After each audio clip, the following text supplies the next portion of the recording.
Sans Sigmund Freud, la sexualité humaine ne serait pas la même.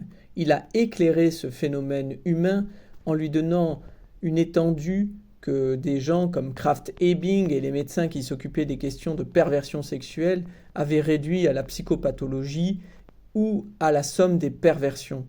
Non, Freud a montré combien la sexualité humaine est importante, centrale, elle est initiatrice, parfois même de névrose et de souffrance humaine. Ainsi, il s'est même opposé à certains de ses partisans qui voulaient diminuer l'importance de la sexualité dans la théorie psychanalytique. Il s'est toujours gardé de céder à cette facilité pour mieux faire accepter sa théorie par la société bourgeoise. Non, Freud est resté un clinicien qui était proche des phénomènes concrets.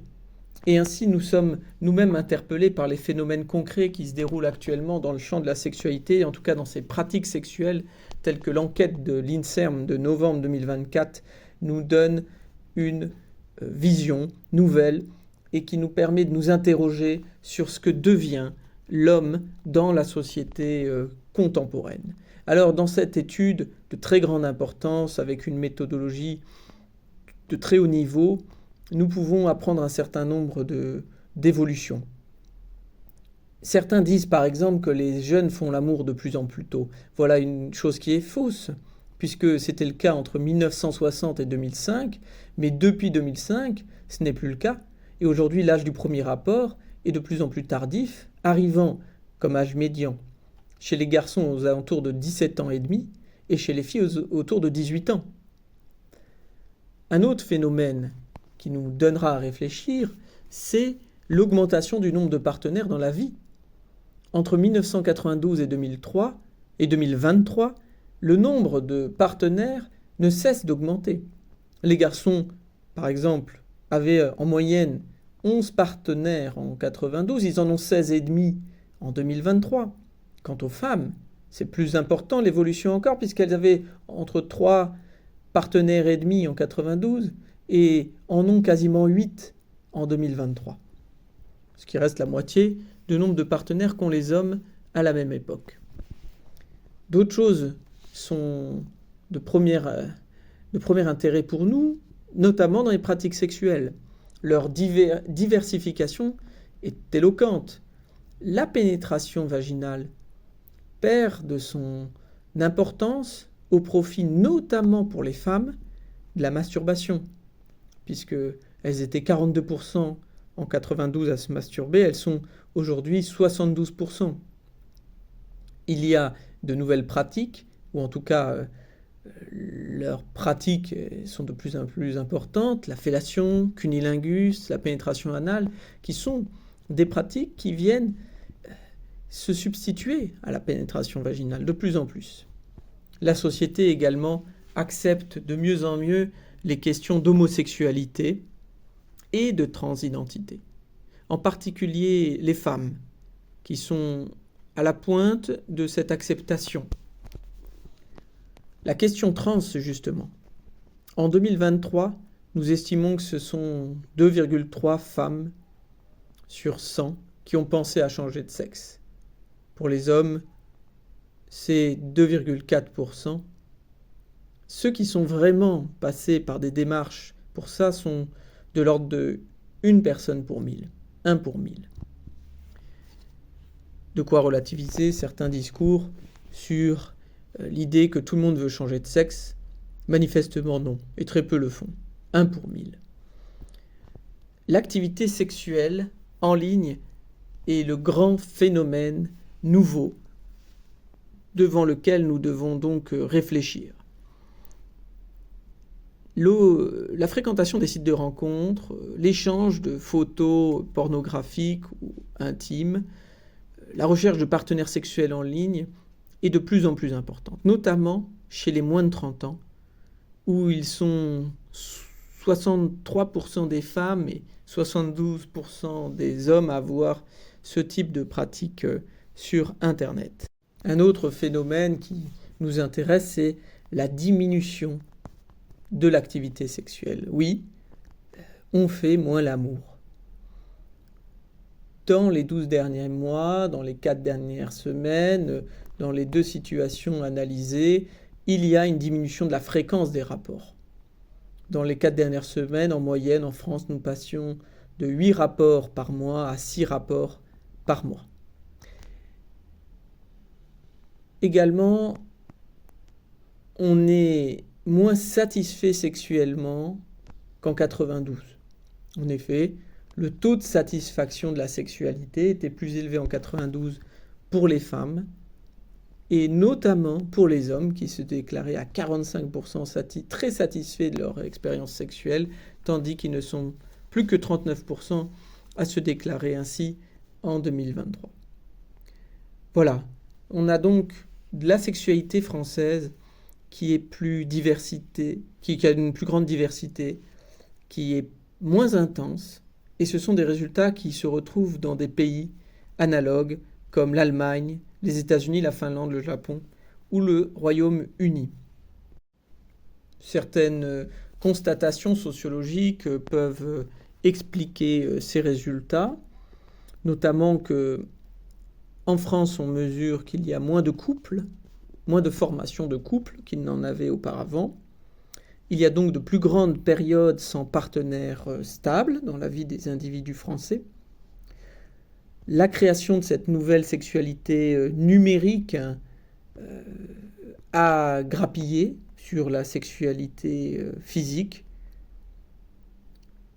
Les femmes se sentent moins coupables de ce qu'on appelait le devoir conjugal, de faire l'amour avec leur partenaire quand elles n'en ont pas envie, et elles le disent, et cela se ressent apparemment dans les études. Il y a évidemment cette remise en question des normes hétérosexuelles, puisque d'autres formes de sexualité sont visibles, et donc les pratiques semblent s'ajuster à ces discours. Il y a l'augmentation de la diffusion des idées féministes, ce qui amène à ce qu'il y ait moins dans les couples de violence et d'inégalités qu'il semblait y en avoir auparavant. Cette sexualité donc, qui était dominante auparavant, donc qui était la norme hétéro-pénétrative, laisse la place à d'autres sexualités, plus diversifiées en termes de pratiques, moins axées sur la pénétration vaginale, plus souvent exercée dans des espaces numériques. Elle est moins fréquente, cette sexualité, mais elle est plus désirée, déclarent les sondés. Tous ces phénomènes appellent un certain nombre de réflexions à avoir sur comment la psychanalyse aujourd'hui questionne cette sexualité qui est en pleine évolution. Remarquons au moins une chose, c'est que l'expérience sexuelle est aujourd'hui moins charnelle, elle est plus numérique, au corps à corps de la rencontre charnelle et érotique se substitue un rapport de correspondance d'image à image qui ont à se rencontrer sur une aire détachée du corps, puisque l'image est une projection de soi dans un cadre et qui permet des échanges où la stimulation sexuelle, je dirais, n'est plus tellement génitale, mais elle est au niveau de l'œil. L'excitation visuelle, l'excitation de la rétine est ou devient, dans le cas de la sexualité numérique, une zone érogène très importante. Une zone érogène qui est vraiment stimulée de plus en plus, a priori d'après ces études. Donc l'œil devient pour certains le premier organe sexuel.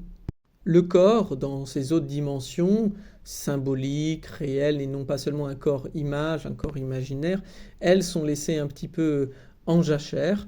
Et il est intéressant de remarquer que ce corps-là est frappé d'un certain oubli, un certain refoulement, pourrait-on dire. Et il faudra penser donc comment le corps-image est aujourd'hui la porte d'entrée principale, ou le devient la porte d'entrée principale de la sexualité humaine. Il faudra donc penser, par exemple, la question de l'intrusion traumatique par l'image.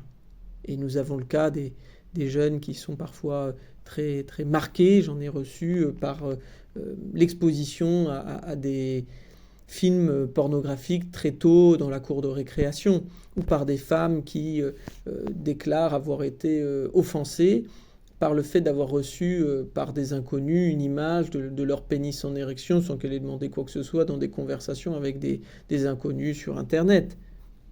Ce sont des traumatismes d'abord de l'œil. Et ça, c'est intéressant de le penser dans le cas des traumas sexuels. Par ailleurs, l'image d'Épinal du couple qui dure, qui est engagé, qui est ancré, est de plus en plus contestée par cet individu moins engagé, plus mobile, qui construit moins, qui traverse moins le temps, l'épreuve du temps avec son partenaire. Et cette diminution, on pourrait dire, de ce caractère d'association avec un autre et de traverser de la sexualité avec lui, nous interroge aussi sur la capacité des hommes et des femmes contemporains à être dans la rencontre charnelle, d'être dans la rencontre, dans l'épreuve de la rencontre, avec tout ce qu'elle amène de contradictions, de frustrations, qui nous portent quand on arrive à les déplacer et à les dépasser surtout. Donc voilà un aperçu de la sexualité des Français et de l'énorme terrain de recherche qu'il constitue pour les psychanalystes dans les années à venir.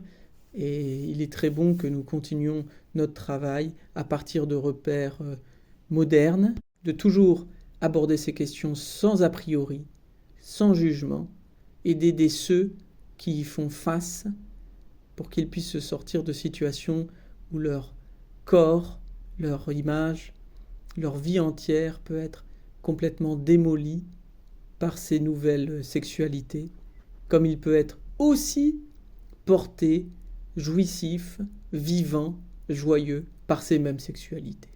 Voilà.